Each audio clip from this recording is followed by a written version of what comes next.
Okay, I'm just gonna say it, if this kit goes live, MORTENAX BLADE might actually be one of the most broken artillery units we have ever seen. We are talking about defense threat, damage amp, team-wide buffs, follow-up synergy, and on top of that, he can literally turn himself into hyper carry. Yeah, today we are going to talk about his kit, eidolons, and some of his possible character synergies. Before we begin, please hit the like and subscribe button to support Cat Polony. If you have done that, let's get this video started.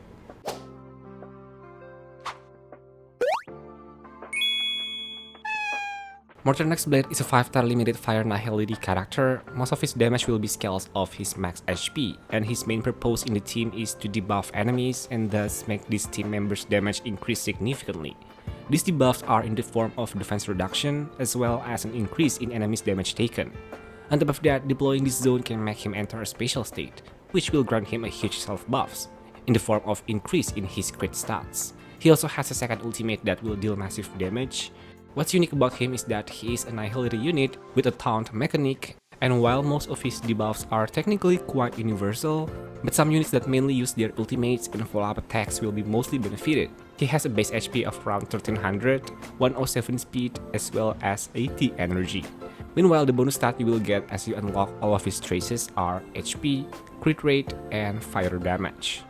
Now getting into his kit, he has a basic attack, skill, and ultimate. One version of his attack deals damage equal to 50% of his max HP to a single target and applies a taunt for one turn. The other version, which is his enhanced basic, also deals fire damage based on 100% of his max HP and can also apply taunt. Looking at the first skill, it deals damage based on 72% of his max HP, plus additional 4 hits, each dealing fire damage equal to 24% of his max HP to one random enemy. And using this skill won't consume any of your skill points. And from what I can see, the second skill actually looks identical. Both skills seems to be the same, even the multiplier as well. Probably this is the second skill that will be used later when he is in his ultimate form, which we will discuss right after this. Now for his ultimate, the main version looks like it enhances Blade almost like a transformation. It applies a special debuff to all enemies called Baleflare Bind, reducing their defense by 30% and increasing the damage they take by 50% for 2 turns. After that, he consumes 30% of his HP to create a zone, and inside this one, he enters something called the Infinite Fury state, or we should just call it a special state, and this will have its own turn in the action order with a fixed speed of 70. So when his countdown reaches the turn, Blade will exit his enhanced state and the zone will disappear. While in this state, his crit rate goes up by 20% and his crit damage increases by 60%. He also unlocks an upgraded skill and gains access to a new ultimate. There's also a survival mechanic to this one. If he takes a killing blow while in this state, he doesn't go down immediately. Instead, he will be revived while recovering his own health to 50% of his max HP. But the downside is that the zone will disappear and he will exit his enhanced state. The second version of his ultimate is more straightforward. It deals fire damage equal to 300% of his max HP to all enemies. Just that. But we expect a cool insane animation to this one though. Moving on to his talent, while the zone is active, every time an ally attacks, it applies that same debuff from his ultimate, the Baleflare Bind, to all enemies, and gives Blade 1 charge stacks. Once he hits 9 stacks, he consumes them to restore 25 energy and immediately triggers his skill again. This extra skill does not consume HP and count as follow-up attack. His technique hits all enemies in range, and when combat starts, it taunts them for 1 turn, while also reducing the damage he takes by 90% for 2 turns. For his traces, one of them lets him store up to 80 excess energy. When he uses his ultimate, that overflow gets converted back into usable energy. Also, when the zone ends, if his energy is below 50%, it gets restored up to 50%. Another trace increases his chance of being targeted while the zone is active, and when he gets hit, he applies that same ultimate debuff to the attacker and gains 1 charge stacks. So we could say that his special debuff will have 100% uptime because of this. There's also a team buff. He increases all allies' damage by 50%. If there's another nihility character on the team, it will boost ultimate damage by 50% for everyone. If he's the only nihility unit, then it buffs follow-up attack damage by 50% instead. Either way, you are getting a 50% damage boost, just tailored differently depending on the team. So this makes a follow-up attack like Ashvale and Facial his potential best in slot team. And then for the ultimate damage buff, it seems like Acheron might be relevant again in the meta.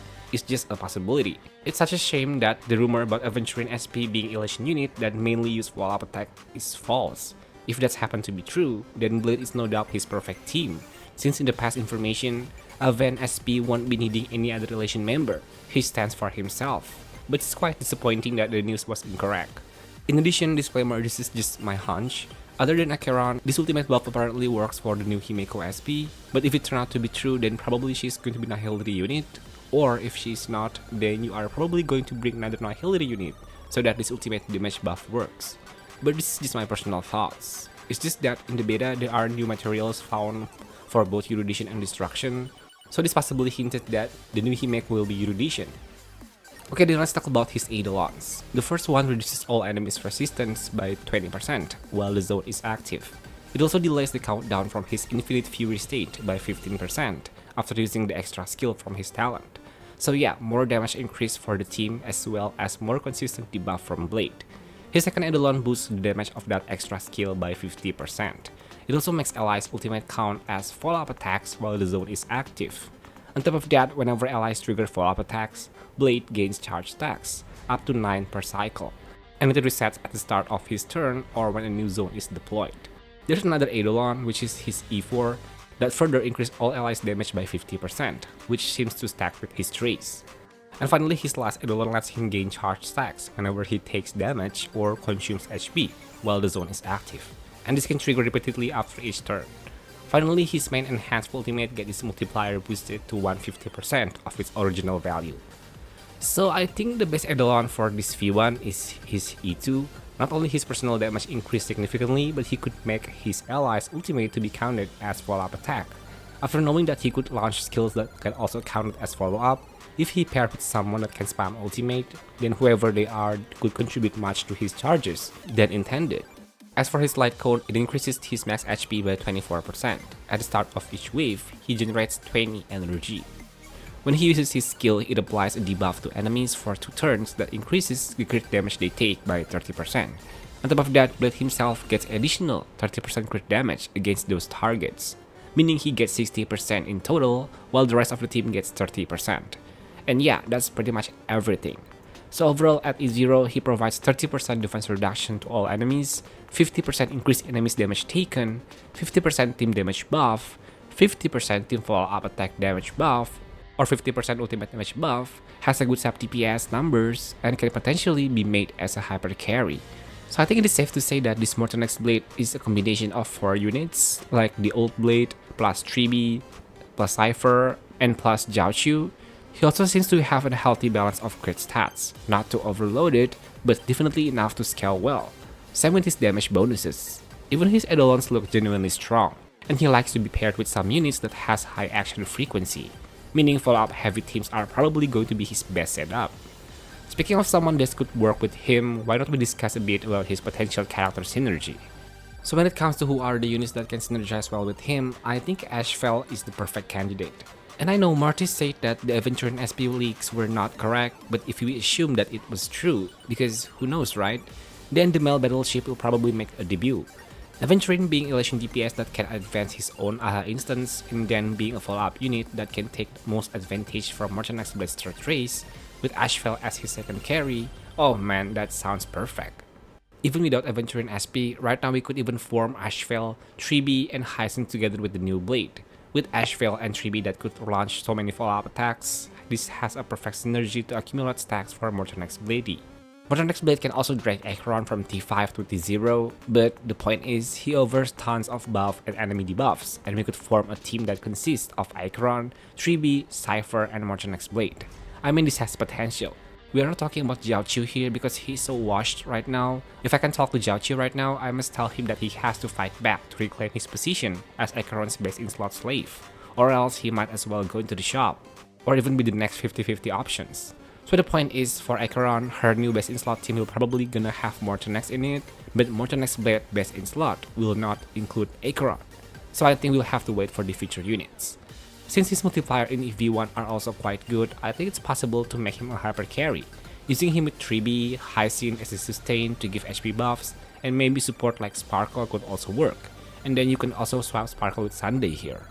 Looking aside, Fei Xiao is low-key will have a chance to resurface again in the meta, and I think you don't even need E2 MORTENAX BLADE at this point in order for Fei Xiao to work well with him, since Fei Xiao's ultimate, just like Yunli, is already counted as a follow-up attack. Speaking of follow-up attack, then I think our King Yuan could also pairs well with him, since Lightning Lord is counted as follow-up attack. Dr. Ratio Hyper Carry might have a good synergy as well, but I doubt he will be relevant again. Unit like Argenti could also work, especially with E2 MORTENAX BLADE. Yunli could also technically work, but when facing single target enemy, both her and MORTENAX BLADE will fighting over who should get hit, so I guess this pairing is not that smooth. So that's all for V1 MORTENAX BLADE kit explanation and a little bit analysis. So far he's looking very great, but let's hope half of his kit will not get butchered in V3. So after seeing his kit, what do you guys think about him? Are you willing to pull him? Or on the contrary, he is a huge skip for you? If you enjoyed this content, please hit the like and subscribe button, turn on notification as well so you won't miss out on any of my style content. I will see you guys on my next one. Bye bye!